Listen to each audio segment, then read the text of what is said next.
فلا مضل له ومن يضلله فلا هادي له وأشهد أن لا إله إلا الله وحده لا شريك له وأشهد أن محمدا عبده ورسوله أما بعد فإن خير الحديث كتاب الله وخير الهدي هدي محمد صلى الله عليه وسلم وشر الأمور محدثاتها وكل محدثة بدعة وكل بدعة ضلالة وكل ضلالة في النار.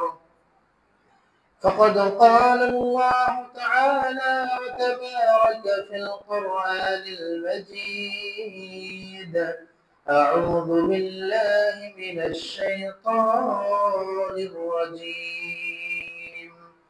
لن ينال الله لحومها ولا دماؤها ولكن يناله التقوى منكم، أو كما قال الله تعالى في كلام المجيد: قد كانت لكم أسوة حسنة في إبراهيم والذين معه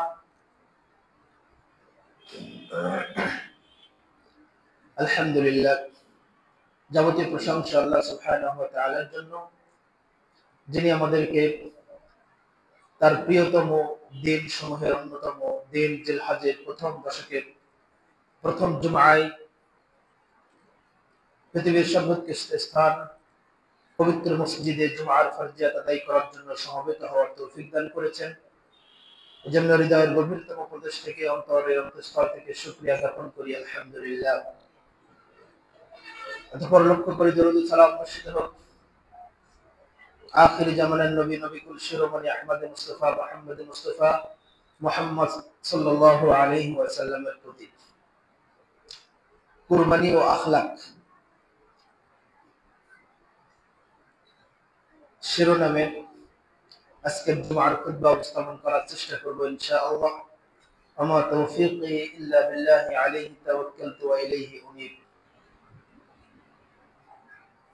আল্লাহ সুবহানাহু ওয়া তাআলা বলেন, ফাসাল্লি লিরাব্বিকা ওয়ানহার। নবী মুহাম্মদ সাল্লাল্লাহু আলাইহি ওয়াসাল্লামকে লক্ষ্য করে আল্লাহ তাআলা বলছেন, আপনি সালাত আদায় করুন আপনার প্রভুর জন্য, ওয়ানহার এবং রক্ত প্রবাহিত করুন তথা কুরবানি করুন।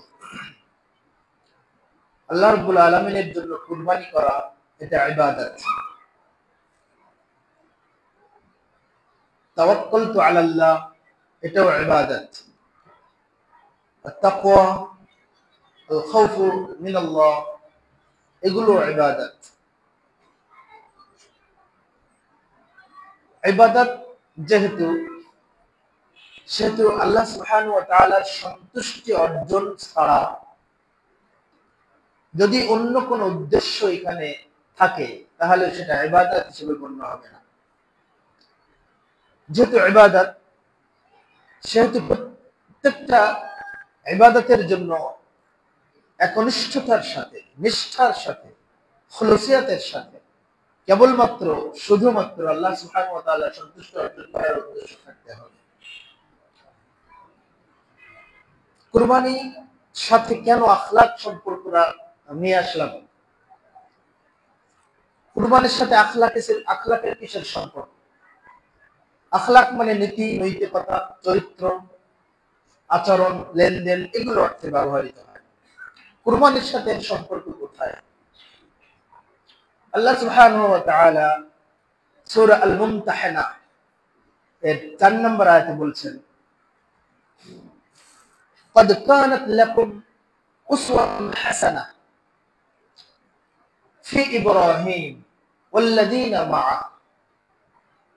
ইব্রাহিম আলাইহিস সালাতু ওয়াস সালামের মধ্যে এবং যারা তার সঙ্গী সাথী তথা তার স্ত্রী, তার সন্তান এবং তার ভাতিজা লূত আলাইহিস সালাতু ওয়াস সালাম তার সঙ্গী ছিলেন, তাদের মধ্যেও তোমাদের জন্য উত্তম আদর্শ নিহিত রয়েছে।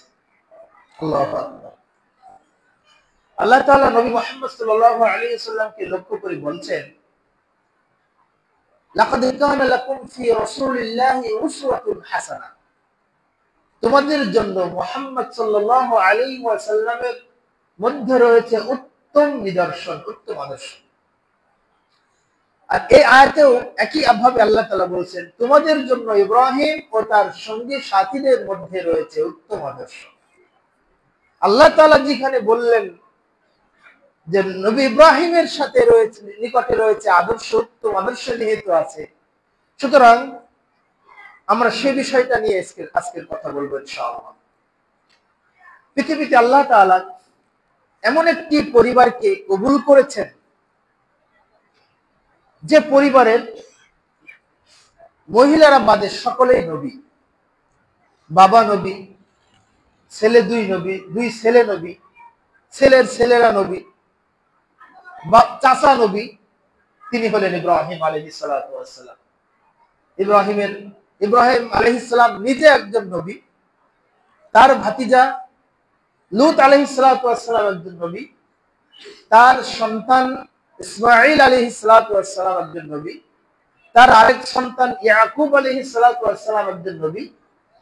আর এর পরবর্তীতে যত নবী এবং রাসূল দুনিয়াতে আগমন করেছেন, সবই ইব্রাহিম আলাইহিস সালাতু ওয়াস সালামের দ্বিতীয় ছেলে ইয়াকুব আলাইহিস সালাতু ওয়াস সালামের বংশে।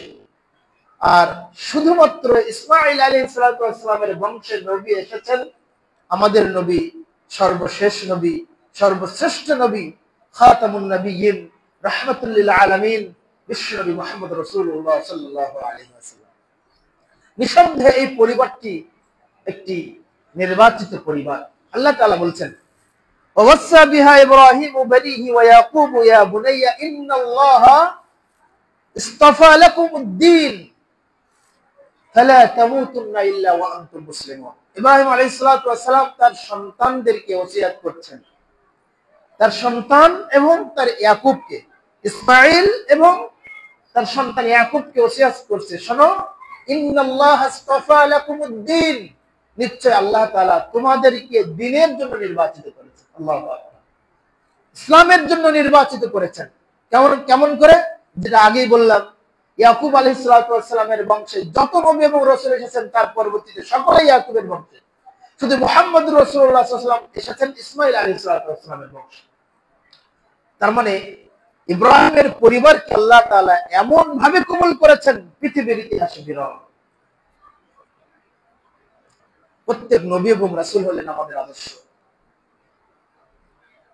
নবী মুহাম্মদ সাল্লাল্লাহু আলাইহি ওয়াসাল্লাম আমাদেরকে দিক নির্দেশনা প্রদান করেছেন।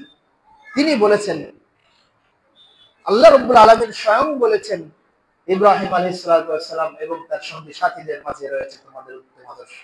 দুঃখজনক হলেও সত্য যে যাকে আমরা মুসলিম মিল্লাতের পিতা বলে জানি, যাকে আমরা আবুল আম্বিয়া নবীদের পিতা বলে জানি, যাকে আমরা খলিলুল্লাহ আল্লাহর বন্ধু বলে জানি, যাকে লক্ষ্য করে কুরবানির মতো একটি মহান ইবাদত গোটা পৃথিবীর মুসলিমরা পালন করে থাকে, সেই ইব্রাহিম আলাইহিস সালাতু ওয়াস সালাম যে আদর্শ, যে নৈতিকতা, যে ইথিক্স এন্ড মরালিটি রেখে গিয়েছেন, তার ধারে কাছেও আজকের মুসলিম উম্মাহ নেই। বিশেষ করে আমাদের সালাফিদের মাঝে, আহলুল হাদিসদের মাঝে এই আখলাক, নৈতিকতা, চরিত্র, আচরণ, লেনদেনগত ব্যাপক ত্রুটি আমরা লক্ষ্য করি। শুধু এটা আমার কথা নয়,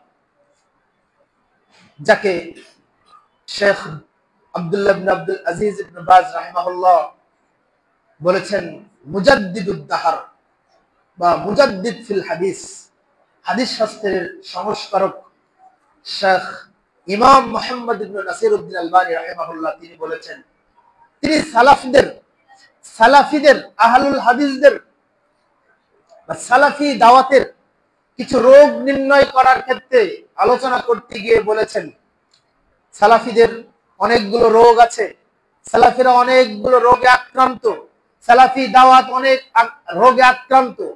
তার মধ্যে একটা হলো তারা যেমন কোরআন এবং সুন্নাহর ক্ষেত্রে একেবারে বলিষ্ঠ, তাওহীদ এবং আকীদার ক্ষেত্রে তারা যেমন এত বলিষ্ঠ, তারা যেমন তাওহীদ এবং আকীদার ক্ষেত্রে সালাফি, কিন্তু দুর্ভাগ্য হলেও সত্য যে তারা আকীদা তাওহীদের ক্ষেত্রে সালাফি হলেও তারা আখলাক ও নৈতিকতা এখনো সালাফি হতে পারেন নাই। তিনি বলেছেন, কুনতু আযুন্নু বিআন্না মুশকিলাতাল মুসলিমিন আকাঈদিয়াতুন ফাকাত। আমি মনে করতাম মুসলিমদের এই বিশৃঙ্খলা, মুসলিমদের মাঝে এই দল মত, এই নানাবিধ তন্ত্র মন্ত্র, নানাবিধ দল উপদল, মাযহাব, মতবাদ, মতবিরোধ এবং অনক্কর যে এই হোলি খেলা চলছে, আমি মনে করতাম এর পিছনে মৌলিক কারণ হলো মুসলিমদের আকীদাগত সমস্যা। এটা নিঃসন্দেহে আকীদাগত সমস্যা, এটা মুসলিমদের বড় সমস্যা। কিন্তু উনি পরের বাক্যে বলছেন, ফাতাবায়ানু লি ফিমা বা'দা বিআন্নাহা আখলাকিয়্যা আইদান। কিন্তু এখন আমার কাছে মনে হচ্ছে, তিনি তার শেষ জীবনে এসে বলছেন, এখন আমার কাছে মনে হচ্ছে মুসলিমদের এই অধঃপতনের আরো একটি মৌলিক কারণ হলো তারা তাদের নীতি নৈতিকতার দিক দিয়ে অনেক অনেক অনেক পিছিয়ে রয়েছে। নীতি নৈতিকতার দিক দিয়ে তারা একেবারে পশ্চাৎপদতার ভিতরে রয়েছে। তাদের ভিতরে আদব আখলাকের কোনো বালাই নেই, তাদের ভিতরে নীতি নৈতিকতার কোনো বালাই নেই, শিষ্টাচারের কোন অবস্থান আমরা দেখতে পাই। ফেসবুকের মূল্যায়নে আমরা কত কিছু দেখতে পাই, সিনিয়র উলামায়ে কেরামদের ব্যাপারে ছোট ছোট বাচ্চারা কত খারাপ ভাষায় বিশুদ্ধার করে। এটা ইলমের জগতে খুবই ন্যাক্কারজনক একটি ঘটনা। দুঃখজনক হলেও সত্য, কুরবানির ঈদুল আজহা আমাদের মাঝে প্রত্যেক বছর ফিরে আসে। ঈদুল আজহা আসে, ঈদুল ফিতর আসে, প্রতি সপ্তাহে জুমার দিন আছে, ঈদুল সাপ্তাহিক ঈদের দিন, রমাদান মাসের সিয়াম আছে। কিন্তু আমরা পাঁচ ওয়াক্ত সালাত আদায় করি, কিন্তু আমাদের মৌলিক পরিবর্তন হওয়ার কথা ছিল, সেই মৌলিক পরিবর্তনের জায়গাটা শূন্যের কোথায় রয়েছে। মৌলিক পরিবর্তনটা কি? আল্লাহ তাআলা বলছেন, ইন্নাস সালাতা তানহা আনিল ফাহশাই ওয়াল মুনকার। নিশ্চয় সালাত যাবতীয় অন্যায় অশ্লীল কাজ থেকে দূরে রাখে। তো প্রশ্ন, সমাজে মুসল্লির সংখ্যা বেড়েছে না? মসজিদের সংখ্যা বেড়েছে না? এখন মসজিদ মাশাআল্লাহ টাইলস ফিটিং, মসজিদ এসি, মসজিদে গেলে আপনার অন্তরটা জুড়ে যায়, ঠান্ডা শীতল প্রশান্তিতে ভরে যায়। মসজিদ সংখ্যা বেড়েছে, মুসল্লির সংখ্যাও বেড়েছে, কিন্তু কোরআনের আয়াতের এই যে দাবি, সালাত পড়লে যাবতীয় অন্যায় অশ্লীল কাজ থেকে মানুষকে দূরে রাখবে, এই দাবি কি পূরণ হয়েছে? মসজিদের সংখ্যা বেড়েছে, মুসল্লির সংখ্যা বেড়েছে, সুদখোরের সংখ্যাও ক্রমান্বয়ে বেড়ে চলেছে, ঘুষখোরের সংখ্যা ক্রমান্বয়ে বেড়ে চলেছে, বেপরদার সংখ্যা ক্রমান্বয়ে বেড়ে চলেছে, গীবত তোহমত তো আছেই, পরকিয়া এগুলো বেড়ে চলেছে, সমকামিতা, ট্রান্সজেন্ডার এগুলো দিনের পরে দিন বৃদ্ধি পেতেই রয়েছে। রাসূলুল্লাহ সাল্লাল্লাহু আলাইহি ওয়াসাল্লাম বলছেন, মান হাজ্জা লিল্লাহ ফালাম ইয়ারফুস ওয়ালাম ইয়াফসুক রাজাআ কায়াউমি ওয়ালাদাতুহু উম্মাহ। যে ব্যক্তি আল্লাহ সুবহানাহু ওয়া তাআলার সন্তুষ্টি অর্জন করার জন্য হজ সম্পাদন করলো, যে হজে কোনো ইয়ারফুস, কোনো ফাসিকি কাজ নাই, ওয়ালাম ইয়াফসুক, কোনো অশ্লীলতা নাই, কোনো গুনাহ নেই, কোনো পাপ নেই, কোনো অন্যায় নেই, কোনো গীবত নাই, তোহমত নাই, মিথ্যাচার নাই, ফাসিকি কাজ নাই, অশ্লীলতা কোনো কথা নেই, বার্তা নেই, কারণ নাই, তাহলে রাজা কায়াউমি ওয়ালাদাতুহু উম্মুহু, ও হজ থেকে যেন এমন অবস্থায় ফিরে এসেছে যেন তার মা ওই দিন জন্ম দিল, নিষ্পাপ হয়ে ফিরে আসে। আমরা হজের উদ্দেশ্য কি মানুষকে নিষ্পাপ করা, পাপ মুক্ত করা, কিন্তু হজ থেকে ফিরে এসে আলহাজ সাহেবরা কিন্তু পাপ মুক্ত হতে পারে? সম্মানিত শ্রোতা মন্ডলী, শ্রোতী মন্ডলী, আপনাদেরকে আমি দৃষ্টি আকর্ষণ করে বলতে চাচ্ছি, আমাদের সঙ্গে ভালো হওয়ার অনেক সুযোগ আছে। সালাত একটা, সিয়াম একটা, উমরা একটা, হজ একটা, কুরবানি একটা, এগুলো ভালো হওয়ার, পাপ মুক্ত হওয়ার আল্লাহ সুবহানাহু ওয়া তাআলার একটা ব্যবস্থাপনা, কিন্তু আমরা কতটুকু গ্রহণ করেছি? এখানে সেই আজকের খুতবার মূল তাৎপর্য। কুরবানির ভিতরে একটা পরিবারের স্মৃতি বিজড়িত একটা সুন্দর স্মৃতি আমাদের সামনে ভেসে ওঠে। তিনি হলেন ইব্রাহিম আলাইহিস সালাতু ওয়াস সালাম। গোটা কুরবানির এই ইতিহাস মুসলিম উম্মার জন্য আখলাকি নীতি নৈতিকতার একটা ব্যাপক প্রশিক্ষণ দেয় এই কুরবানি।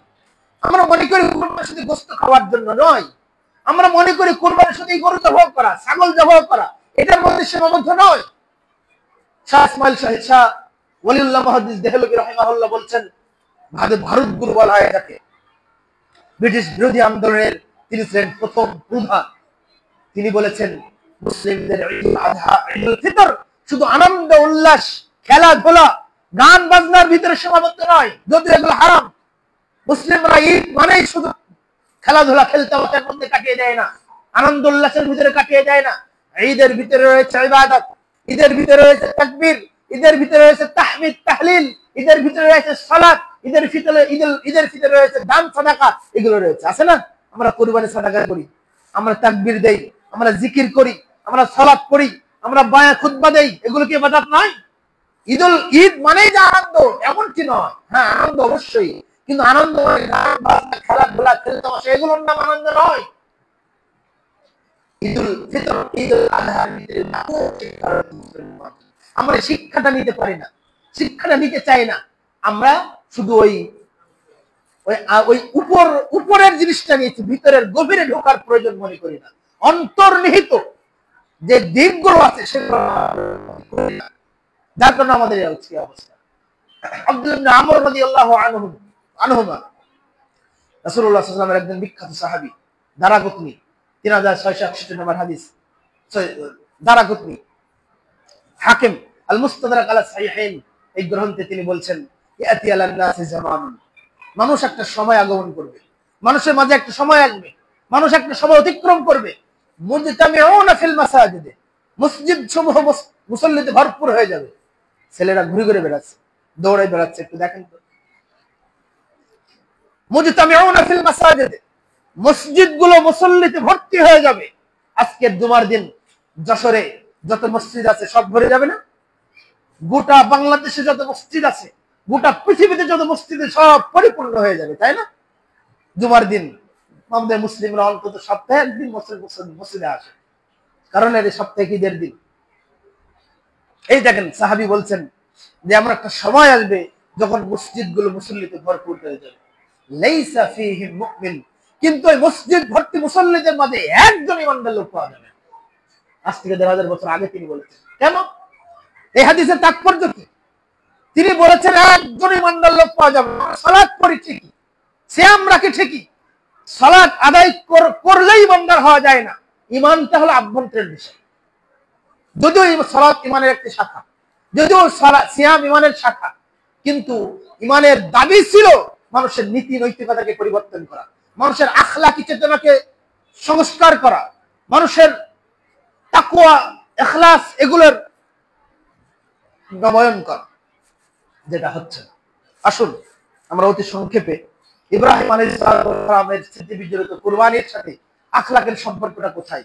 ইব্রাহিম আলাইহিস সালাম বিশ্ব মানবতার জন্য, মুসলিম উম্মার জন্য কি নিদর্শন, কি আখলাক, কি চেতনা লিখে গেছেন, আমরা সংক্ষেপে ধারাবাহিকভাবে 5টি বিষয় নিয়ে আমি আপনাদের সামনে কথা বলবো।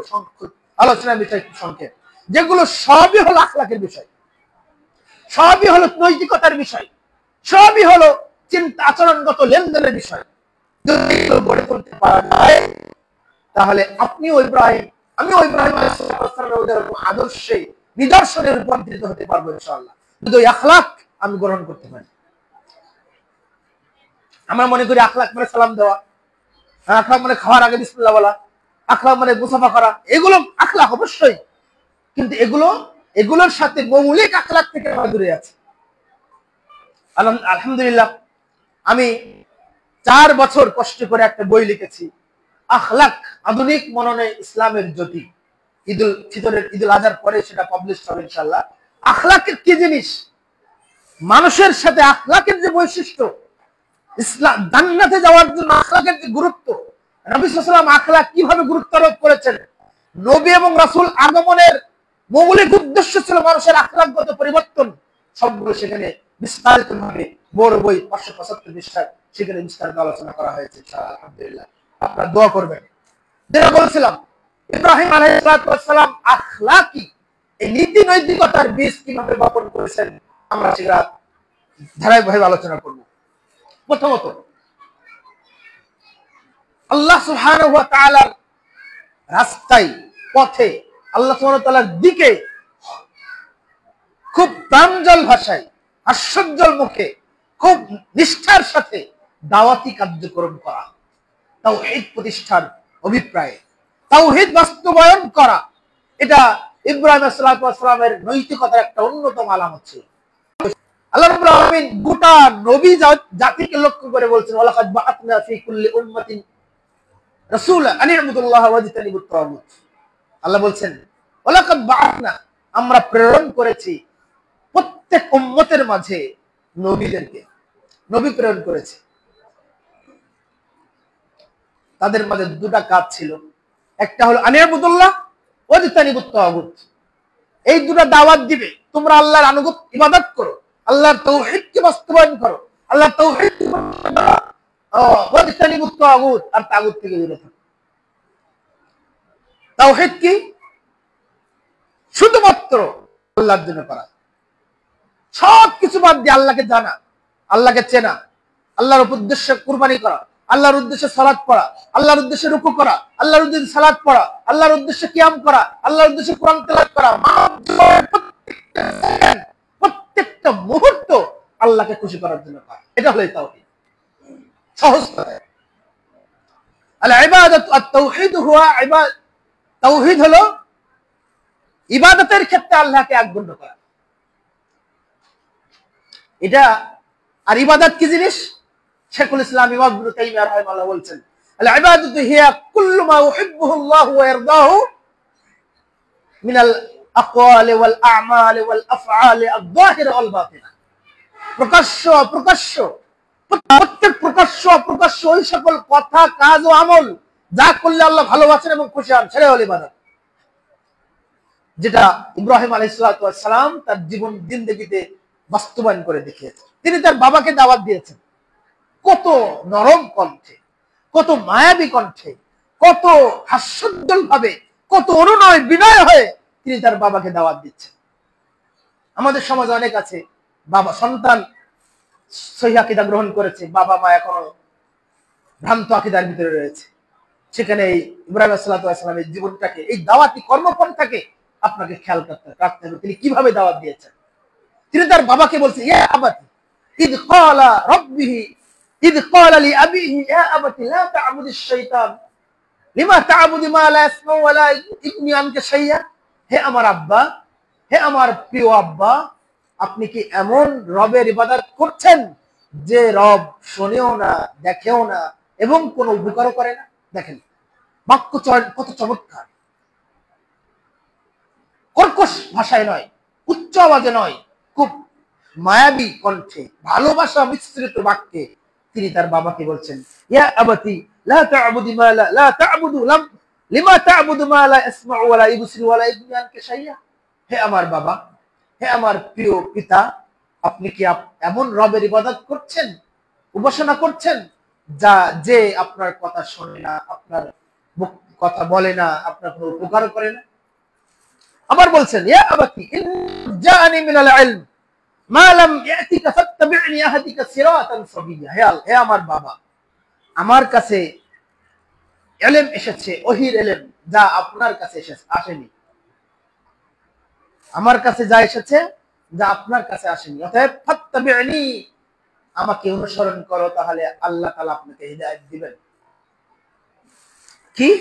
আবার বলছি, ইয়া আবাতি লা তা'বুদিশ শাইতান কানা ইন্নাশ শাইতানা কানা লির-রাহমানি আসিয়া। হে আমার বাবা, আপনি শয়তানের ইবাদত করবেন না, তাগুতের ইবাদত করবেন না। আমি দেখছি শয়তান দয়াময়ের অবাধ্য, শয়তান আল্লাহ রব্বুল আলামিনের প্রকাশ্য সে দুশমন, অতএব শয়তানের ইবাদত করেন না। আবার বলছে ইয়া আবাদি ইন্নী আখাফু ইয়ামাসসাকা আযাবুম মিনার রাহমান, হে আমার বাবা, আমি ভয় করছি আল্লাহ দয়াময়ের শাস্তি আপনাকে পাকড়াও করবে, অতএব আপনি শয়তানের বন্ধু হবেন না। এই কয়েকটা দাওয়াত দেওয়ার পরে তিনি দাওয়াত দিলেন, বাবার কাছ থেকে তিনি নিগৃহীত হলেন, লাঞ্ছিত হলেন, অপমানিত হলেন। তিনি বললেন, ক্বালা, ইব্রাহিমের বাবা আজর বললেন, আরাগিবুন আন আলিহাতি ইয়া ইব্রাহিম, হে ইব্রাহিম, তুমি আমার যে মূর্তি, আমার যে প্রভু, তাকে অপমান করা থেকে তুমি বিরত থাকবে? যদি বিরত না হও, লা ইল্লাম তানতাহি লা আরজুমান্নাকা, তুমি বিরত না হও, তোমাকে পাথর মেরে মেরে আমি হত্যা করব। ওয়াহজুরনি মালিয়া, দূর হয়ে যাও, তোমার মতো সন্তান আমার দরকার নেই। তোমার দেশের মন্ডলী, বাবাকে দাওয়াত দিলেন ইব্রাহিম আলাইহিস সালাম, কত মোলায়েম কণ্ঠে, কত বাক্য চয়ন কত চমৎকার ছিল। আর উত্তরে দম্ভিক অহংকারী আজর তাকে এত বড় হুমকি দিল। ঠিক ইব্রাহিম আলাইহিস সালাম তার আখলাকি, আমি আলোচনার বিষয় বারবার স্মরণ করিয়ে দিচ্ছি, তার আখলাকি ছিল না। তিনি সমাজ নেতাদের কাছে দাওয়াত দিলেন, যারা দায়ী আছেন, দাওয়াত দিলেন, প্রকাশ্য একটা উদাহরণ স্থাপন করলেন। তিনি রাতকে লক্ষ্য করলেন, রাত আমার প্রভু। তিনি বললেন যে রাত যখন ডুবে গেল, অস্ত হয়ে গেল, দিন আসলো, তখন বললেন যে না, এটা আমার প্রভু হতে পারে না। তিনি যখন চন্দ্রকে লক্ষ্য করলেন, এই চন্দ্র আমার প্রভু, তখন চন্দ্র ডুবে গেল, তখন তিনি বললেন না, চন্দ্র যে ডুবে যায় সে প্রভু হতে পারে না। অথবা তিনি বড় সূর্যকে লক্ষ্য করে বলছেন সূর্য আমার প্রভু, কারণ তখন মানুষ সূর্যকে পূজা করতো, চন্দ্রকে পূজা করতো, তারকাকে পূজা করতো। তখন বললো সূর্য সবচেয়ে বড় জিনিস, আমি তার প্রভু বললাম। যখন সূর্য ডুবে গেল, সূর্য তখন বললো যে ইন্নী লা উহিব্বুল আফিলিন, আমি অস্ত যাওয়া কোনো কিছুকে ভালোবাসি না। প্রকাশ্যে দাওয়াত। তিনি খুব উদাহরণ সেট করে তোকে আঙুল দিয়ে দেখিয়ে দিলেন যে এটা দাওয়াতের মাধ্যম নয়। অতঃপর রাষ্ট্রপ্রধানের নিকটে দিলেন, দাওয়াতের একটা স্তর আছে। তিনি তার বাবাকে ঘরে দাওয়াত দিলেন, তারপরে সমাজ দাওয়াত দিলেন, তারপরে রাষ্ট্রপ্রধানের কাছে দাওয়াত দিলেন। রাষ্ট্রপ্রধানের দাওয়াত দেওয়ার ইতিহাস আমরা সকলেই জানি। এবার নমরুদ যাকে বলা হলো আমার রব মৃত্যুকে জীবিত করতে পারে, জীবিতকে মৃত্যু করতে পারে, তখন আদেশপ্রাপ্ত আসামিকে খালাস করে দিল, আর নির্দোষ নিরাপরাধ মানুষকে ফাঁসি দিয়ে মৃত্যুবরণ করে দিল। এই দেখো, আমিও জন্মকে মৃত্যুকে জন্ম দিতে পারি। এবার ইব্রাহিম আলাইহিস সালাম বললেন, আমার প্রভু তো পূর্ব থেকে পশ্চিমে সূর্য, পূর্ব দিক থেকে সূর্য উদয় করে পশ্চিম অস্ত দেয়, তুমি করো দেখি। তখন নমরুদ কাফেরের মুখ ভুতা হয়ে গেল, আর সে করলো না। এই যে দাওয়াতের একটা কৌশল, হিকমা, তিনি কত সুন্দর ভাবে দাওয়াতি কাজ করছেন। রাগ করলে চলবে না, ধৈর্য হারা চলবে না। ইব্রাহিম আলাইহিস সালাম তাওহীদ বাস্তবায়নের এই ব্যবস্থা, এই ক্ষেত্রগুলো তিনি আমাদের কাছে স্পষ্ট করেছেন। সম্মানিত সুধী মণ্ডলী, এটা একটা আখলাকি চেতনার, নীতি নৈতিকতার একটা অন্যতম অনুষঙ্গ, যে আমাদেরকে তাওহীদ বাস্তবায়নের আন্দোলনে শরীক হতে হবে, এই দাওয়াতি কাজের পথিক হতে হবে আমাদের। সম্মানিত সুধী মণ্ডলী, আখলাকের আরেকটি বড় আদর্শ, বড় নিদর্শন হলো ইখলাস, নিষ্ঠা, একনিষ্ঠতা।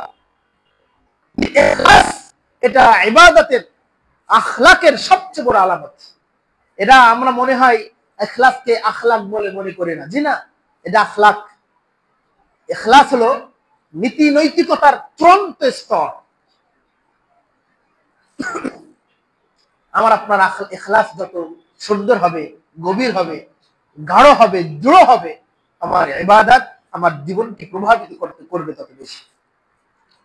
ইখলাস যদি না হয়, শুধুমাত্র আল্লাহকে খুশি করার জন্য যদি চিন্তা চেতনা আমার না থাকে, তাহলে কিন্তু আমি ইব্রাহিম সাল্লাল্লাহু সাল্লাম থেকে উত্তম আদর্শ নিতে পারবো না। কেমন করে? সহিহ বুখারীর 3356 নম্বর হাদিসটি খুলুন।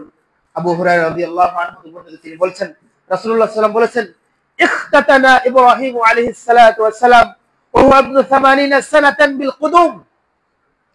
যখন ইব্রাহিম আলাইহিস সালামের আদেশ হলো তুমি আমার খাতনা করো, তার বয়স তখন ছিল 80 বছর। 80 বছর বয়সে তিনি নিজে হাতে কুঠার দিয়ে খাতনা করেছিলেন। এটা কম ইখলাসের বিষয় নয়, কম আনুগত্যের বিষয় নয়। বোকা হয়ে গেছি আমরা, দায় রাখতে পারি না, সালাত পড়তে পারি না, গুল জর্দা খেতে পরিত্যাগ করতে পারি না, কোনো কিছুই ছাড়তে পারি না। ইব্রাহিম আলাইহিস সালাতু ওয়াস সালাম 80 বছর বয়সে আল্লাহর আদেশ পেয়ে তিনি তার খাতনার সুন্নাত জারি করেছিলেন। এটা কম ইখলাসের বিষয় নয়।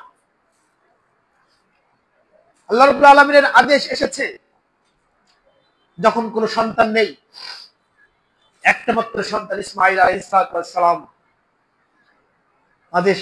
আদেশ এলো হাজার স্ত্রী হাজার এবং সন্তান ইসমাইলকে রেখে আসো মক্কার ভূমিতে, রেখে আসলো। কোনো কথা নেই, কোনো বার্তা নেই, আল্লাহর আদেশ করেছেন, মানতে হবে। খলুসিয়াত, শুধুমাত্র আল্লাহকে সন্তুষ্ট অর্জন করার জন্য। যখন ইব্রাহিম আলাইহিস সালাম সন্তানদেরকে রেখে চলে যাচ্ছেন, চলে যাওয়ার পরে যখন দৃষ্টি আড়ালে হলো, তখন তিনি দোয়া করছেন আল্লাহর কাছে, রব্বানা ইন্নী আসকানতু মিন যুররিয়াতি গায়রা যী যারইন, হে আমার রব, আমি আমার পরিবারের একটা অংশ এবং আমার বংশধরের একটা অংশকে আমি তোমার ঘর ইনদা বাইতিকাল মুহাররম, আপনার সম্মানিত ঘরের নিকটে রেখে গেলাম, যেখানে অনাবাদী উপত্যকায় একটা, যেখানে কোনো চাষাবাদ হয় না, গাছগাছালি নাই, ফল ফকর নাই, পানি নাই, কিছু নাই, এরকম একটি জায়গায় রেখে গিয়েছি। তুমি অর্ডার করেছো তাই, তুমি আদেশ করেছো তাই। এটা ইখলাস ছাড়া সম্ভব নয়। আমাদের জীবনে কত শত বিধান আমাদের কাছে আসে, আল্লাহকে ভালো না বাসলে, আল্লাহকে সর্বাগ্রে স্থান না দিলে, আল্লাহর ভালোবাসা পাওয়ার আগ্রহ না থাকলে, আল্লাহকে খুশি করার চেতনা না থাকলে, এরকম আদেশ পালন করার দৃষ্টান্ত আমাদের খুঁজে পাওয়া মুশকিল। এমনি আল্লাহ তাআলা বলেননি যে ইব্রাহিম এবং তার সঙ্গী সাথীদের মাঝে তোমাদের জন্য নিদর্শন রয়েছে। আল্লাহ চেয়েছেন, হয়ে গেছে। আল্লাহ তাআলা যখন ইসমাঈল আলাইহিস সালাম পরিণত বয়সে উপনীত হলো, তখন তাদেরকে অর্ডার করা হলো যে যাও আল্লাহর ঘর নির্মাণ করো। ইব্রাহিম আলাইহিস সালাম দেয়াল গাঁথছেন আর সন্তান ইসমাঈল ইট এনে দিচ্ছে। যখন মাকামে ইব্রাহিমের উপর পা দিয়ে যখন গাঁথা হয়ে গেল, তখন ওই ঘরের চতুর্দিকে ঘুরছেন আর বাবা আর সন্তান মিলে আল্লাহর কাছে দোয়া করছে, রব্বানা তাকাব্বাল মিন্না ইন্নাকা আনতাস সামিউল আলিম, হে আমাদের রব, আপনি আমাদের পক্ষ থেকে এই কাজটি কবুল করুন। আল্লাহ কবুল করেন। তাওহীদ ইসলামী কমপ্লেক্সের মসজিদের জুমার খুতবা অবস্থায় দাঁড়িয়ে আজকে দোয়া করতে চাই, আল্লাহ এই মসজিদ এবং মাদ্রাসাকেও রব্বানা তাকাব্বাল মিন্না ইন্নাকা আনতাস সামিউল আলিম, যে হয় বাইতুল্লাহকে তুমি কবুল করেছো, পৃথিবীর কিয়ামত হওয়ার আগ পর্যন্ত বাইতুল্লাহ তুমি নিজ ঘর হিসেবে তুমি অক্ষত রাখো, সংরক্ষণ করো। ইসলামী তাওহীদ ইসলামী সেন্টারকে তুমি অনুরূপভাবে যাবতীয় বিদআতি, কুসংস্কারপন্থী এবং ধ্বজাধারী জাগতিক লোকদের কবল থেকে তুমি এই প্রতিষ্ঠানকে হেফাজত করো, আল্লাহুম্মা আমিন। দোয়া করেছিলেন, তাদের সেই দোয়ার বরকতে আজও পৃথিবীর পরাশক্তি আমেরিকা, পৃথিবীর পরাশক্তি রাশিয়া, পৃথিবীর পরাশক্তি ফ্রান্স, পৃথিবীর পরাশক্তি চায়না, ভারত সহ যত পরাশক্তি রয়েছে, সৌদি আরব কাবাঘরের দিকে কোন নজর দৃষ্টিতে দেওয়ার সাহস হয়। আল্লাহ তাআলা হেফাজত করেছে। সম্মানিত শুধু মণ্ডলী, ইখলাস আমাদের আপনার আমার জীবনের সবচেয়ে বড় পাওয়া। আমি যদি ইখলাস অর্জন করতে না পারি, আমি যদি একনিষ্ঠতা নিষ্ঠা অর্জন করতে না পারি, তাহলে আমার ইব্রাহিম আলাইহিস সালামের এই স্মৃতি বিজড়িত কুরবানি থেকে পাওয়ার কিছু নাই। যা করব কুরবানি। এই জন্য তো ইব্রাহিম আলাইহিস সালাম বলেছিলেন, কুল ইন্না সলাতি ওয়া নুসুকি ওয়া মাহইয়ায়া ওয়া মামাতি লিল্লাহি রাব্বিল আলামিন। কেন বলুন, ইন্না সলাতি, আমার সালাত, আমার কুরবানি, আমার জীবন, আমার মরণ সবই আল্লাহ বিশ্বজগতের প্রতিপালক আল্লাহ সুবহানাহু ওয়া তাআলার জন্য।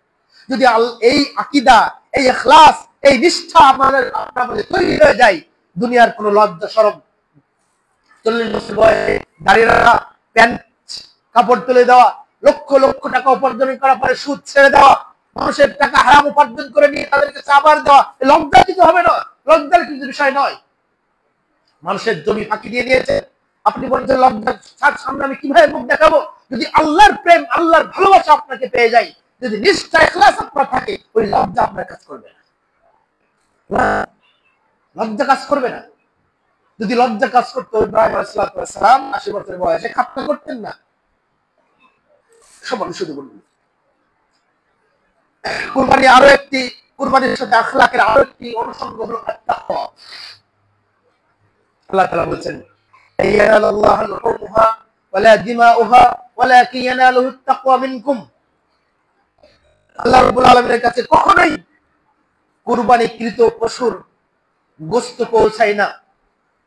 আমরা যখন কুরবানি করি, গোশত কি আল্লাহর কাছে আমরা পাঠিয়ে দেই নাকি? পাঠিয়ে দেয় না, গোশত পৌঁছায় না। ওয়ালা দিমাউহা, রক্তও পৌঁছায় না, রক্ত তো মাটিতে পড়ে চলে যায়। ওয়ালাকিন ইয়ানালুহু তাকওয়া মিনকুম, বরং আল্লাহ তাআলার কাছে পৌঁছায় তোমাদের তাকওয়া, তোমাদের অন্তরের খবর, পরহেজগারিতা। কার জন্য করছো? এই জন্য সহিহ মুসলিমের একটি হাদিস আছে, রাসূলুল্লাহ সাল্লাল্লাহু আলাইহি ওয়াসাল্লাম বলেছেন, ইন্নাল্লাহা লা ইয়ানজুরু ইলা সুআরিকুম ওয়া আমওয়ালিকুম ওয়ালাকিন ইয়ানজুরু ইলা কুলুবিকুম ওয়া আমালিকুম। কিয়ামতের দিন, সেই কঠিন ভয়াবহতার দিনে আল্লাহ তাআলা বলছেন, রাসূল সাল্লাল্লাহু আলাইহি ওয়াসাল্লাম বলছেন, লা ইন্নাল্লাহা লা ইয়ানজুরু ইলা সুআরিকুম ওয়া আমালিকুম ওয়া আমওয়ালিকুম। কিয়ামতের দিন কার কত সুন্দর আকৃতি ছিল, কে কত শক্তির অধিকারী ছিল, কে কত সুন্দর চেহারার অধিকারী ছিল, এইটা আল্লাহ দেখবেন না। ওয়া আমওয়ালিকুম, কার কত টাকা ছিল, পয়সা ছিল, কার কত বিঘা জমি ছিল, কার কত তলা বিল্ডিং ছিল, কার কত টাকা সুইস ব্যাংকে টাকা ছিল, এইটা আল্লাহ দেখবেন না। কে কত ক্ষমতাশালী, কে কত প্রতাপশালী, এটাও আল্লাহ দেখবেন না। ওয়ালাকিন ইয়ানজুরু ইলা কুলুবিকুম ওয়া আমালিকুম, বরং কিয়ামতের দিন দেখবেন আল্লাহ কুলুব, অন্তরের দিকে, অন্তর এবং তার আমল। ওই আমলটা কোন অন্তর দিয়ে করেছে? আল্লাহকে খুশি করার জন্য করেছে নাকি বান্দাকে খুশি করার জন্য করেছে? বড় কুরবানি করেছি আল্লাহকে খুশি করার জন্য নাকি মানুষের দেখানোর জন্য? তাকওয়া বিশাল জিনিস। আল্লাহ রাব্বুল আলামিন বলছেন, ইয়া আইয়ুহাল্লাযীনা আমানু তাকুল্লাহা হাক্কা তুকাতি ওয়া লা তামুতুন্না ইল্লা ওয়া আনতুম মুসলিমুন। হে ইমানদারগণ, তোমাদের উপরে তোমরা আল্লাহকে ভয় করো যথাযথভাবে, এবং প্রকৃত ইমানদার, প্রকৃত মুসলিম, প্রকৃত মুত্তাকি না হয়ে তোমরা মৃত্যুবরণ করো না। এই যে হাক্কা তুকাতি, হাক্কা তুকাতি এর ব্যাখ্যাই যথাযথ তাকওয়া অবলম্বন করো, এর ব্যাখ্যাই প্রখ্যাত সাহাবী আব্দুল্লাহ বিন মাসউদ রাদিয়াল্লাহু আনহু বলেছেন, এই প্রকৃত তাকওয়া হলো আইয়ুতাআ ফালা ইউসা। খেয়াল করুন, আইয়ুতাআ ফালা ইউসা, তাকওয়া হলো আল্লাহ এবং আল্লাহ রাসূলের আনুগত্য করা, তার অবাধ্যতা করে নয়। মানব জীবনে চলার পথে কত শত আল্লাহর আদেশ, আল্লাহ রাসূলের আদেশ আমরা অমান্য করি না? তাকওয়া, এটা তাকওয়ার পরিপূর্ণ। তাকওয়া হলো আল্লাহ এবং আল্লাহ রাসূলের আদেশের আনুগত্য করা, তাকে অবাধ্য করে নয়, অবাধ্যতা করে নয়, সে আমল পরিত্যাগ করে নয়। আমি যদি তাকওয়াশীল হতে চাই, আমার কুরবানি যদি তাকওয়ার পরিপূর্ণ তাকওয়া নিয়ে আমি কুরবানি করতে চাই, আল্লাহ এবং আল্লাহ রাসূলের প্রত্যেকটা বিধান আনুগত্য করতে হবে, প্রত্যেকটি আমলের বাস্তবায়ন করতে হবে, অবাধ্যতা করা যাবে না। 2 নম্বর, আইয়ুশকারা ফালা ইয়াকফুর, আল্লাহর কৃতজ্ঞতা স্বীকার করতে হবে, অস্বীকার করা যাবে না। আল্লাহ আপনাকে কুরবানি করার সক্ষমতা দিয়েছেন, আল্লাহ আপনার শারীরিক সুস্থতা দিয়েছেন, আল্লাহ আপনার অর্থনৈতিক সচ্ছলতা দিয়েছেন, সামাজিক পদমর্যাদা দিয়েছেন, বড় চাকরি করছেন, বড় সুস্থ রয়েছেন, সুন্দর দুটো হাত দিয়েছেন, দুটো চোখ দিয়েছেন। এই নিয়ে আমাদের শুকরিয়া আদায় করবো না আমরা? এগুলো পৃথিবীর কোন শক্তি আছে যে এইগুলো করার মালিক? এই হাত দেওয়ার মালিক কি পৃথিবীতে কেউ দিতে পারবে? এই চোখ, পৃথিবীর সচ্ছলতা কি কেউ, পৃথিবীর কোন মানুষ এনে দিতে পারবে? পারবে না। এটা আল্লাহ রাব্বুল আলামিনের দেওয়া, নিতান্ত অনুগ্রহ ছাড়া সম্ভব নয়। কত মানুষ রাস্তাঘাটে পড়ে আছে, কত মানুষ জীবনের সাথে প্রত্যেকটা মুহূর্ত লড়াই করছে। আল্লাহ তাআলা তো আপনাকে আমাকে সুন্দর রেখেছেন। চলে যান আজকে ফিলিস্তিনের প্রত্যেকটা মুহূর্ত তারা মৃত্যুর সাথে সাক্ষাতের জন্য প্রস্তুত হয়ে আছে। যে কোনো মুহূর্তে তাদেরকে বোমা মেরে উড়িয়ে দিতে পারে। আল্লাহ তাআলা তাদের চেয়ে তো আমরা ভালো রেখেছি, ভালো রাখেননি? এই শুকরিয়া, এগুলো অনুভব করে আপনার সন্তান হয় না, অন্যদের কত মানুষের সন্তান হয় না, তাদের চোখের পানি দেখলে কষ্টে বুক ফেটে যায়। আপনার তো সন্তান দিয়েছে, ছেলে দিয়েছে, মেয়ে দিয়েছে, এটাকে শুকরিয়া আদায় করার বিষয় নয়? কত মানুষ বেকার ঘুরে বেড়াচ্ছে, মানুষের লাঞ্ছনা অবহেলার ভিতরে রয়েছে, আল্লাহ আপনাকে একটা সুন্দর কর্মক্ষেত্র দিয়েছে, এটা কি শুকরিয়ার বিষয় নয়? আল্লাহর শুকরিয়া আদায় করতে হবে, তাকে অস্বীকার করা যাবে না, তাকে অস্বীকার করা যাবে না। এটা আল্লাহর কিছু দেওয়ার কিছু না, এটা আমি নিজ থেকে অর্জন করেছি, নাউযুবিল্লাহ, এগুলো বলার কোনো সুযোগ নেই। 3 নম্বরে তিনি বলছেন ওয়া ইযকরা ফালা ইনসা, আল্লাহর জিকির করা, আল্লাহর স্মরণ করা, তাকে ভুলে গিয়ে নয়। জিকির করা মানে কি? সুবহানাল্লাহ, আলহামদুলিল্লাহ, আল্লাহু আকবার, এগুলো তো জিকির। লা ইলাহা ইল্লাল্লাহ, এগুলোই তো জিকির। হ্যাঁ, এগুলো জিকিরের প্রকার। জিকির মানে কি? আল্লাহর স্মরণ, যে কোনো সময় আল্লাহকে স্মরণ করা। আপনি সুদ খাচ্ছেন বা আপনি অফিসের, সরকারি অফিসের কর্মচারী, আপনার ঘুষের টাকা ছাড়া আপনার ফাইল আপনার অফিস থেকে নড়ে না। আপনি যদি ওই সময় আল্লাহকে ভয় করেন, আল্লাহকে স্মরণ করেন, আমাকে এই কৈফিয়ত আল্লাহর কাছে দিতে হবে, জবাবদিহিতা আল্লাহর কাছে করতে হবে, তাহলে কি ওই ঘুষ নেওয়ার মানসিকতা আমাদের থাকতো? থাকতো না। যখন পাথরে গুহায় আটকে গেল 3 জন মানুষ, তার ভিতরে একজন মানুষ আল্লাহকে বললো, হে আল্লাহ, আমি আমার মাকে অনেক ভালোবাসতাম, আমার মা, আমার বাবা না খেয়ে আমি আমার সন্তানকে কখন খাওয়াতাম না। খেয়াল করুন, আল্লাহর জিকির কি জিনিস দেখেন, খেয়াল করতাম না, খাওয়াতাম না। একদিন বাড়ি থেকে আমি অনেক দূরে ছাগল চড়াতে যেতাম, ছাগল চড়াতে চড়াতে অনেক দূরে গেছি, আস্তে আস্তে অনেক রাত হয়ে গেছে। বাজার বাইরে থেকে আসার পরে দুধ আগে আমাকে খাওয়াতাম, তারপর আমার সন্তান পরিবার পরিজনদেরকে খাওয়াতাম। কিন্তু সেই দিন অনেক দূরে যাওয়ার কারণে বাবা মা ঘুমিয়ে গেছে, এসে দেখি সন্তানরা কান্নাকাটি করে অস্থির। আমি আমার বাবা মাকে না খেয়ে তাদেরকে খাওয়াইনি। আমি বাবা মায়ের পায়ে মাথার পাশে দাঁড়িয়ে থাকলাম। ফজর সময় বাবা মা দাঁড়িয়ে ঘুম থেকে ভেঙে দেখলেন আমি পাশে দাঁড়িয়ে আছি। কি বল ব্যাপার, দাঁড়িয়েছে কেন? তখন বলছে, আমি তোমাদের না খাইয়ে তো কোনোদিন আমার সন্তান আমি কোনোদিন খাই নাই, তাই দাঁড়িয়ে আছি।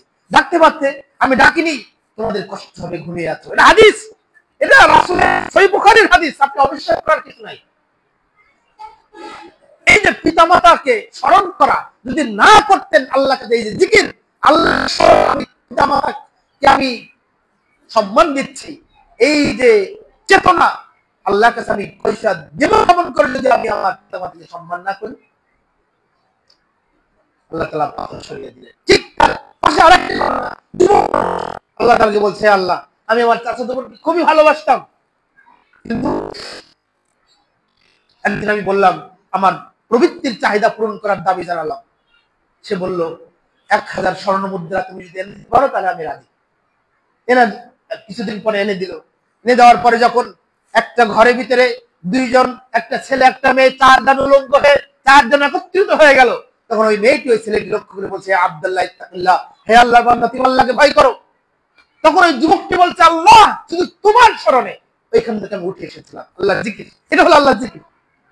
পাপ করছেন ওই সময় আল্লাহর কথা মনে করা, গুনাহ করছেন ওই সময় আল্লাহর কথা মনে করা, পরকীয়ায় লিপ্ত হচ্ছেন ওই সময় আল্লাহর কথা কৈফিয়ত দাও, আমি আল্লাহর কাছে আমাকে কৈফিয়ত দিতে হবে। আমি স্বামীর সাথে প্রতারণা করছি, কিংবা স্ত্রীর সাথে প্রতারণা করছি, সমাজের সাথে প্রতারণা করছি, ইসলামের সাথে গাদ্দারি করছে, এগুলো করা যাবে না। যদি এই পরকাল চিন্তা, এই আল্লাহর জিকিরের চিন্তা, এই আখলাকি, এই মানসিকতা যদি আমাদের ভিতরে থাকতো, সমাজ শান্তির সমাজে পরিণত হতো, তাই না? ইব্রাহিম আলাইহিস সালাম সেই তাকওয়ার চর্চা করেছেন, সেই তাকওয়ার বয়ান দিয়ে গেছেন, আল্লাহকে ভয় করা। আবার কেউ বলেছেন বড় বড় গুনাহকে ভয় করা, যে আমি গুনাহ হওয়ার সাথে সাথে গুনাহ থেকে, বা গুনাহ না করা, গুনাহ ধারে কাছে না যাওয়া, গুনাহ স্পর্শ না করা। বড় গুনাহ কি? শিরক করা, কাবিরা গুনাহ। সালাত পরিত্যাগ করা, কাবিরা গুনাহ। সুদ খাওয়া, কাবিরা গুনাহ। হত্যা করা, কাবিরা গুনাহ। মিথ্যা সাক্ষ্য দেওয়া, কাবিরা গুনাহ। তারপরে বিড়ি, সিগারেট, গুলশান, তালাবাতা, হেরোইন, ধূমপান করা, কাবিরা গুনাহ। এই কাবিরা গুনাহগুলো থেকে নিজেকে পরে মুক্ত রাখা, এটা হলো তাকওয়া। আমাদের সমাজে কতজন মানুষ আছে এগুলো ইচ্ছা কিন্তু সালাত মিস হয়ে যায়, অনব্রত। অনিত্য সত্ত্বেও আমাদের ভিতরে শিরকের আকীদা আমাদের ভিতরে রয়েছে, যেটা আলোচনার অন্য বিষয়। মিথ্যা সাক্ষ্য তো আমাদের সমাজে ভরপুর। কত শত মানুষকে মিথ্যা সাক্ষ্য দিয়ে ফাঁসির কাস্টে ঝুলে তাদেরকে মৃত্যুবরণ করিয়েছে আমাদের সরকার, বিগত স্বৈরাচার শাসক, তাই না? কত নিরপরাধ মানুষকে জেলখানায় পচে পচে মরতে হচ্ছে মিথ্যা সাক্ষ্যের কারণে। এগুলো সবই কাবিরা গুনাহ। কুরবানি আমরা দেই, কিন্তু এই জিনিসগুলো কোথায়? এই যে তাকওয়ার চর্চা, এই যে আখলাকের চর্চা, এই যে নীতি নৈতিকতার চর্চা, এগুলো কোথায় আমাদের সমাজে? এরপরে তিনি বলছেন আল আমালু বিত তানজিল, তাকওয়া হলো নাজিলকৃত বিষয়ের মাধ্যমে আমল করা। আল আমালু বিত তানজিল, যা নাজিল করা হয়েছে। কি নাজিল হয়েছে? কোরআন এবং সুন্নাহ, ওহী, ওহীর আলোকে আমল করা। এখন আমাদের সমাজে যারা ওহীর আলোকে আমল করে না, মাযহাবী ফতোয়ার আলোকে, হুজুর বা বুজুর্গানের দিনের মাযহাব মাসাইলের আলোকে যারা আমল করে, বলুন তারা কি কুরবানির এই মূল উদ্দেশ্য তাকওয়ার পরিপন্থী নাকি তাকওয়াপন্থী? নিঃসন্দেহে তাকওয়ার পরিপন্থী। গতকালকে টেলিভিশন দেখলাম, ছাগলনাইয়া ফেনীতে এক শ্রেণীর তথাকথিত নামধারী মুসলিমরা আহলে হাদিসদের মসজিদ ভেঙে দেওয়ার বিরুদ্ধে আন্দোলন করছে এবং থানায় গিয়ে তারা অভিযোগ দাখিল করছে যে এরা সবচেয়ে বড় ফিতনাবাজ, সমাজে বিশৃঙ্খলা সৃষ্টি করছে, এরা সময়ের আগে আযান দেয়, এরা ইফতারের রমজানের মাসে 10 মিনিট আগে ইফতার করে, এদেরকে এখানে মসজিদ করতে দেওয়া যাবে না, ওদেরকে বাতিল বলে ঘোষণা করতে, নিষিদ্ধ ঘোষণা করতে হবে। যদি রাসূলুল্লাহ সাল্লাল্লাহু আলাইহি ওয়াসাল্লামের হাদিস বলার কারণে ফিতনা হয়, তাহলে আমি বড় ফিতনাবাজ, এটা মনে রাখতে হবে। আহলুল হাদিসরা নিঃসন্দেহে কোরআন এবং সুন্নাহর বাইরে কোনো কথা বলে না। আপনি যে আমল করছেন সেই আমলের পক্ষে দলিল দেন। আপনি যে ফতোয়া, আপনি যে কুরবানি এই ইফতারের করেন 5 মিনিট পরে, তার দলিল দেন। আপনি যে 8 টাকা যে পর্যন্ত 20 টাকা তারাবি পড়ছেন, দলিল দেন। আপনি যে 12 তাকবীরের পরিবর্তে 6 তাকবীরে পড়ছেন, তার দলিল দেন। যদি দলিল দেখাতে পারেন, সবাই মেনে নেবে। কোরআন কুরবানির এটাও একটা মৌলিক উদ্দেশ্য যে কোরআন এবং সুন্নাহর আলোকে আপনাকে আমল করতে হবে, না হলে তাকওয়া হবে না। আপনি যতই বড় বুজুর্গানে দিন হন না কেন, বড় আপনার পায়ের তুষে আপনার পা সাদা করে ফেলুক না কেন ভক্তরা, তবুও লাভ হবে না। যতটা জাহাজে ওঠেন না কেন, জাহাজ আপনাকে জান্নাতে নিয়ে যেতে পারবে না। অতএব আমল করতে হবে তাকওয়ার মানে একটা স্তর হলো কোরআন এবং সুন্নাহর অনুযায়ী আমল করা। আলী রাদিয়াল্লাহু তাআলা আনহু বলছেন, অতঃপর আল কানাতু বিল কালিল, অল্পে তুষ্ট হওয়া, এটা তাকওয়ার একটা অন্যতম বৈশিষ্ট্য, যেটা কুরবানির অন্যতম একটি শিক্ষা তাকওয়া। আর আল কানাতু বিল কালিল কি? অল্পে তুষ্ট হওয়া। আর আমাদের সমাজে কি? বেশি হওয়ার, বেশির আন্দোলন, বেশির প্রতিযোগিতা চলছে। আল্লাহ রাব্বুল আলামিন আমল করার জন্য প্রতিযোগিতা করতে বলেছেন, ইবাদতের জন্য প্রতিযোগিতা করতে বলেছেন। ঈশার সালাতে কি মর্যাদা রয়েছে যদি তোমরা জানতে, তাহলে তোমাদের ভিতরে প্রতিযোগিতা হয়ে যেত কে আগে যাবে মসজিদের প্রথম কাতারে। আর আমরা প্রতিযোগিতা করছি কি? কততলা বিল্ডিং হবে। ইউনিভার্সিটি টিচারদের কাছে চলে যান, তারা যদি 5 জন 2 জন টিচার এক জায়গায় থাকে, কে কতটা ফ্ল্যাট কিনলো, কে কতটা জায়গা কিনলো, কে কত টাকা বেতন পেল, এই নিয়ে তাদের গল্প। আশ্চর্য হতে হয়।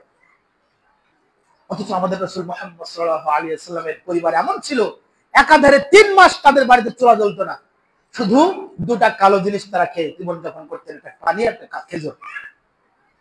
আর আমাদের বাড়িতে ফ্রিজ লোড করা, 1 মাসের ভর্তি গোশত থাকে, 1 মাস ভর্তি ডিম থাকে, 1 মাস ভর্তি ডাল থাকে, 1 মাস ভর্তি মাছ থাকে, আর চাউলের তো কোনো শেষ নাই। কি টেনশন, কি চিন্তা ভাবনা। কানাতু বিল কালিল, অল্পে তুষ্ট থাকার এই মানসিকতা আপনাকে আমাকে তাকওয়ার পথে এগিয়ে নিয়ে আসবে। 4 নম্বর আল ইস্তিদাদু বিল ইয়াউমির রাহিল। আলী ইবনে আবি তালেব বলেছেন, তাকওয়ার চতুর্থ স্তর পরকালীন সেই চিরস্থায়ী চিরন্তন জীবনের জন্য প্রস্তুতি গ্রহণ করা। এটা হলো তাকওয়ার স্তর। তো এই ইব্রাহিম আলাইহিস সালাতু ওয়াস সালামের জায়গা থেকে কুরবানি থেকে তাকওয়ার চর্চা কিভাবে হবে দেখেন।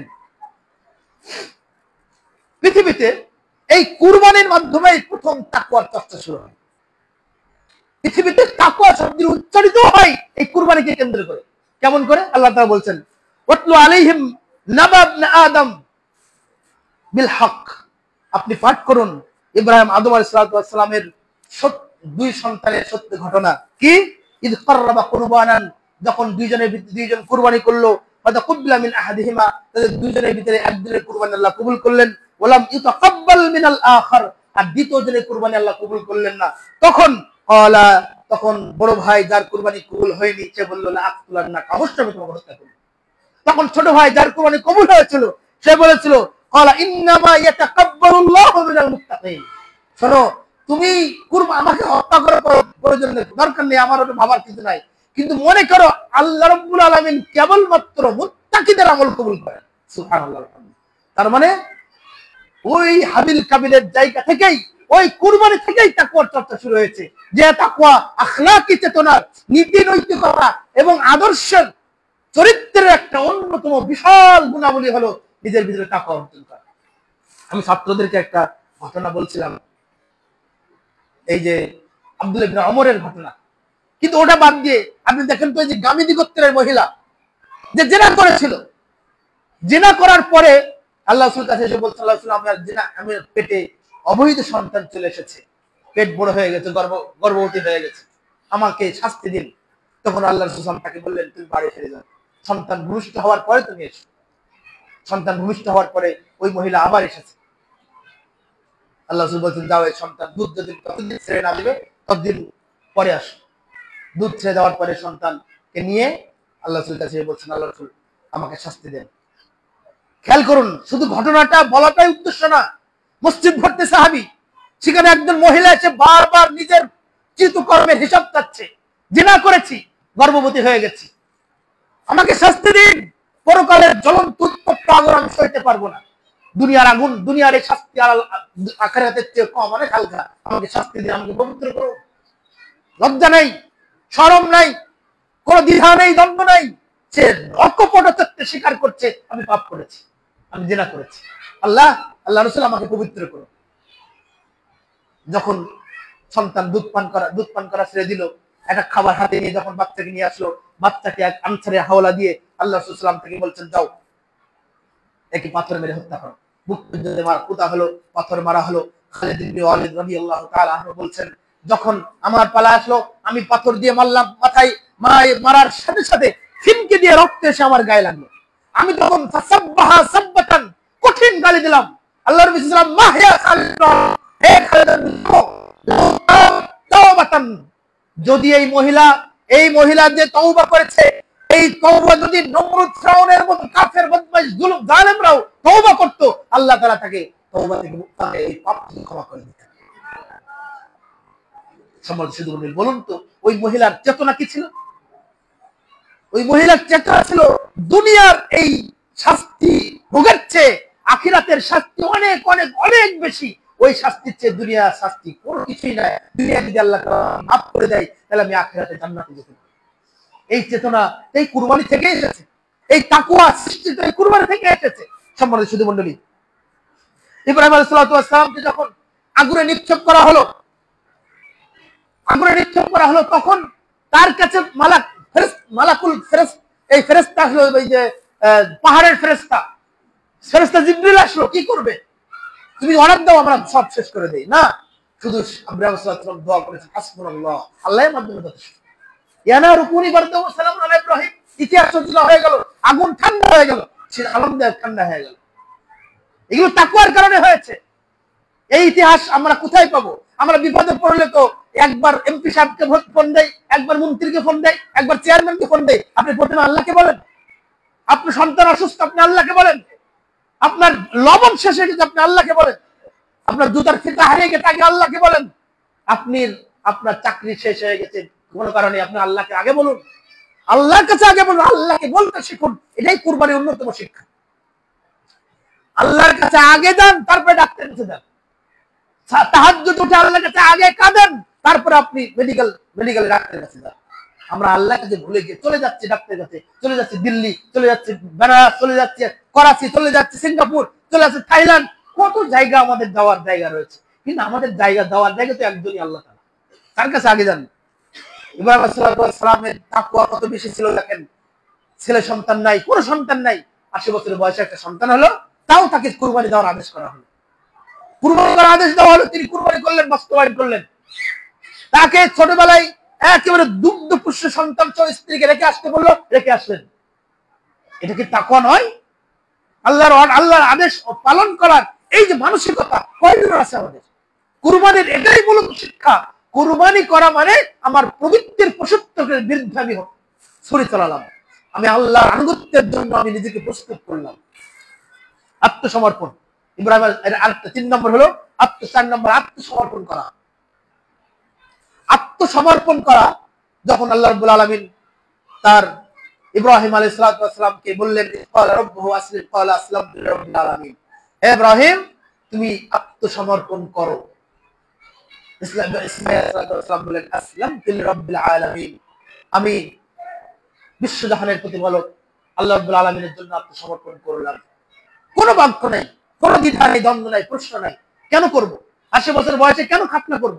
আমার সন্তান নাই, এই দুগ্ধবতী সন্তানকে কেন আমি মক্কাতে রেখে আসবো, যেখানে কোনো খাওয়ার জায়গা নেই, পড়ার জায়গা নেই? কেন রেখে আসবো? এটা আশ্চর্য ঘটনা। যখন ইসমাঈল আলাইহিস সালামকে ফালাম্মা বালাগা মা'হু সা'য়া ক্বালা ইয়া বুনাইয়া ইন্নী আরা ফিল মানামি আযবাহুকা ফানজুর মাযা তারা ক্বালা ফাতু'মার সাতাজিদুনি ইনশাআল্লাহ ক্বালা ইয়া আবাতি ইফআল মা তু'মার।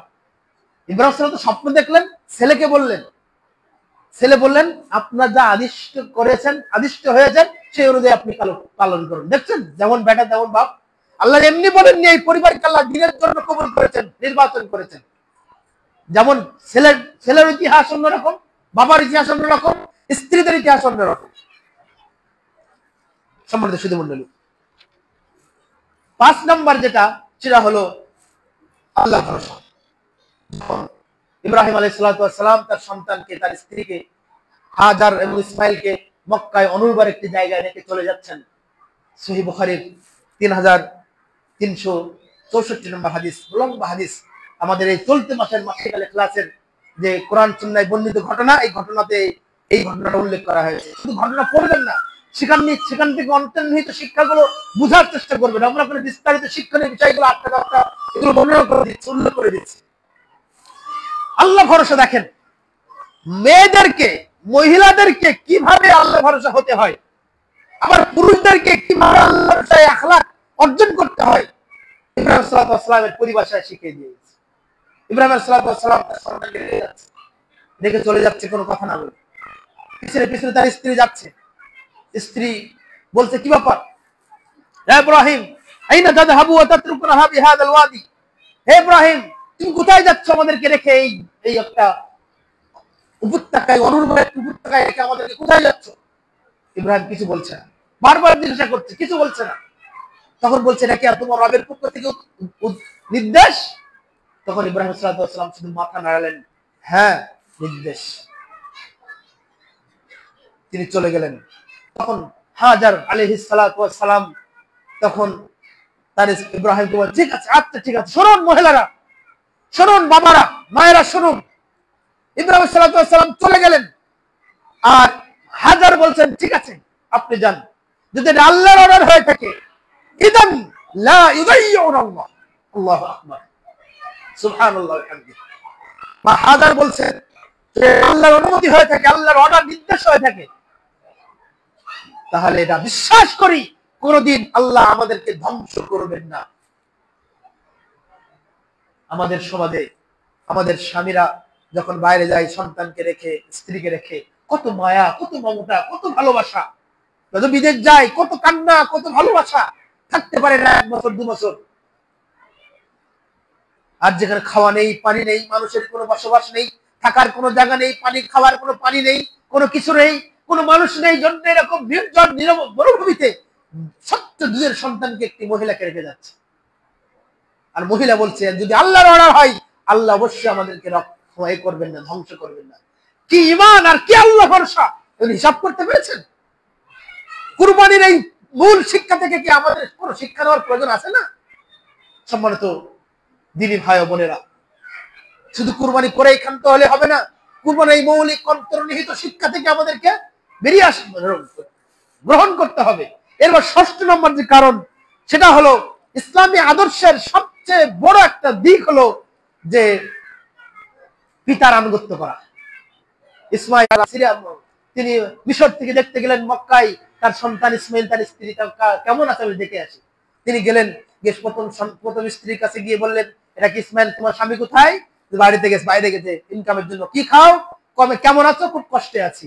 এই কথা বলার পরে ইব্রাহিম আলাইহিস সালাম বললেন, তোমার স্বামী আসছে, সালাম দিও। দেখলেন ইসমাঈল বাড়িতে নাই, সালাম দিলেন, ইসমাঈল, তোমার বাবা কোথায়, স্বামী কোথায়? স্বামী মাঠে গেছে কাজ করতে।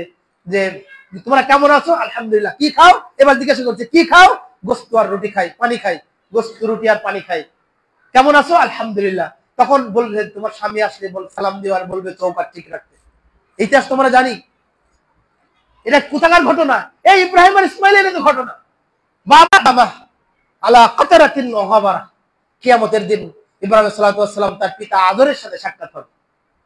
এমন ভাবে সাক্ষাৎ হবে, তার বাবার খুস্কো খুস্কো চেহারা, গাদা গোটা শরীরে কাদা লাগানো দুর্গন্ধযুক্ত একটা মানুষের সাথে দেখা হবে, যে কিনা তার বাবা। ইব্রাহিম লা ইল্লাম তানতাহি লা আরজুমান্নাকা ওয়াহজুরনি মালিয়া, তুমি যদি আমার প্রভুর অপমান করতে ত্যাগ না করো, তাহলে তোমাকে আমি পাথরে মেরে মেরে হত্যা করবো এবং বাড়ি থেকে বের করে দিব। তো লাঞ্ছিত অবহেলিত অবস্থায় পড়ে আছে। ফায়ুখাযু বিকওয়ামিহি, ফেরেশতা একটা দল এসে তাকে ধরলো, ফায়ুলকা ফিন নার, এবং জাহান্নামে তাকে নিক্ষেপ করলো। এই হাদিস থেকে কি শিক্ষা পেলেন? যৌবনের শক্তি আছে, মানুষের দৈহিক শক্তিমত্তা আছে, সমাজের অনেক পদমর্যাদা আছে, অনেক বুজুর্গের দিন আছে, অনেক আলেম আছে আপনার সমাজের, অনেক ব্যক্তি আছেন। আমার ক্ষমতা আছে, আমি স্বরাষ্ট্রমন্ত্রী, আমি এমপি মন্ত্রী চেয়ারম্যান, আমার কোটি কোটি টাকা আছে। আপনার কাছে কোরআন হাদিসের কথা বলে 2 পয়সা দাম দেন না, 2 পয়সা মূল্য দেন না। তো ইব্রাহিম আলাইহিসসালামের বাবা তার সন্তানের কথা মূল্য দেয়নি। কিয়ামতের দিন ইব্রাহিমের যে অবস্থা হয়েছে, ঠিক আপনার ক্ষমতা থাকতে পারে দুনিয়াতে, আপনার দাপট থাকতে পারে দুনিয়াতে, আপনার অর্থ থাকতে পারে দুনিয়াতে, কিয়ামতের দিন আপনার ওই দাপটের 1 টাকাও মূল্য নেই আল্লাহর কাছে। ওরকম ফায়ুখাযু বিকওয়ামিহি, আল্লাহ আপনাকে ফেরেশতা ধরবে ও তোমার কিয়ামত জাহান্নামে নিক্ষেপ করবে। আমরা কি চাই এটা? আল্লাহ তাআলা আমাদেরকে হেফাজত করুন, আল্লাহুম্মা আমিন। কুরবানির এই আখলাক এবং কুরবানির মধ্যে যে সম্পর্ক, এই সম্পর্কটা বুঝার এবং মেনে নেওয়ার তৌফিক দান করুন, আল্লাহুম্মা আমিন। পরিশেষে আপনাদের নিকট আমি উদাত্ত আহ্বান জানাতে চাই, দোয়া চাই। সেটা হলো আত-তাওহীদ ইসলামিক কমপ্লেক্স, আপনাদের প্রাণের প্রতিষ্ঠান, আমাদের প্রাণের প্রতিষ্ঠান। দক্ষিণ অঞ্চলের কোরআন সুন্নাহ এবং সালাফি মানহাজের প্রচার এবং প্রতিষ্ঠায় যে প্রতিষ্ঠান, তাদের অগ্রণী ভূমিকা পরিচালনা করছে। আমরা দোয়া করি আপনার এই প্রতিষ্ঠান মদিনা ইসলামী বিশ্ববিদ্যালয়ের মতো প্রতিষ্ঠান হবে ইনশাআল্লাহ। আল্লাহ কবুল করুন। এই প্রতিষ্ঠান যারা পরিচালনা করছেন, সময় দিয়ে, শ্রম দিয়ে, বুদ্ধি, পরামর্শ, অর্থ দিয়ে, আমরা তাদের জন্য দোয়া করি আল্লাহ তাআলা তাদের সকলকে কবুল করুন, আল্লাহুম্মা আমিন। তাওহীদ ইসলামী কমপ্লেক্সকে আপনি কিয়ামত পর্যন্ত অব্যাহত রাখুন, আল্লাহুম্মা আমিন। এই মসজিদকে, এই মাদ্রাসার ছাত্রদেরকে ইমাম বুখারী, ইমাম মুসলিম, আহমদ বিন হাম্বল, ইমাম শাফি, ইমাম শেখ বিন বাজ, শেখ হুসাইমিন, শেখ নাসিরুদ্দিন আলবানীর মতো বড় বড় যুগশ্রেষ্ঠ মুহাদ্দিস হিসেবে কবুল করুন, আল্লাহুম্মা আমিন। এই মসজিদ তৈরি করা, এই জমি ক্রয় করা, মসজিদ নির্মাণ করা, এখানে খরচ হয় না? মাদ্রাসা শিক্ষক পরিচালনা করা খরচ হয়। এই খরচ চালানোর তো আপনাদের দরকার না, আপনাদের প্রতিষ্ঠান। অতএব আপনার এই জিলহজ মাসের প্রথম 10 দিন, মা মিন ইয়াউমিন আল আমাল সালেহ, এই 10 দিনের আমলে সালেহ আল্লাহর নিকট সবচেয়ে প্রিয়। জিজ্ঞাসা করা হলো আল্লাহর রাস্তায় জিহাদ কি?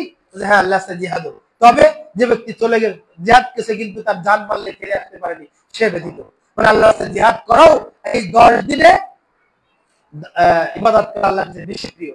আপনার কাছে আকুল আবেদন, দান করুন, সাদকা করুন। আপনার সামর্থ্য আছে, আপনি টাকা দান দেন। আপনার সামর্থ্য নেই, সময় আছে, আপনি সময় দেন, এখানে কাজ করুন প্রতিষ্ঠানের জন্য। আপনার সময় নেই, টাকাও নেই, আপনি দোয়া করুন প্রতিষ্ঠানের জন্য। কিন্তু আপনার টাকা থাকতো আপনি অবহেলা করবেন, আপনি কৃপণতা করবেন, তাহলে চলবে না। আপনার সময় আছে, আপনি সময় দিবেন না, তাহলে চলবে না। সকলের সম্মিলিত প্রয়াস নিয়ে প্রতিষ্ঠানটা পরিচালিত হবে ইনশাআল্লাহ। সকলের নিকটে দোয়া চাইছি আল্লাহ রাব্বুল আলামিন যেন এই প্রতিষ্ঠানকে কিয়ামত পর্যন্ত অব্যাহত রাখুন, আল্লাহুম্মা আমিন। এই প্রতিষ্ঠানের মাধ্যমে যেন আল্লাহ বড় বড় আলেম, দক্ষ আলেম হিসেবে তৈরি হয়, সেই তৌফিক তুমি দান করো, আল্লাহুম্মা আমিন।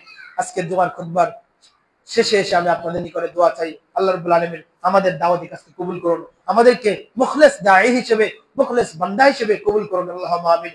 পরিশেষে আমাদের পত্রিকা আছে মাসিক আল ইখলাস, আপনাদের মাদ্রাসা পরিচালক সাহেব ডক্টর মুজাফফর বিন মুহসিন হাফিজাহুল্লাহ কর্তৃক সম্পাদিত, আর আমি পত্রিকার সহকারী সম্পাদক।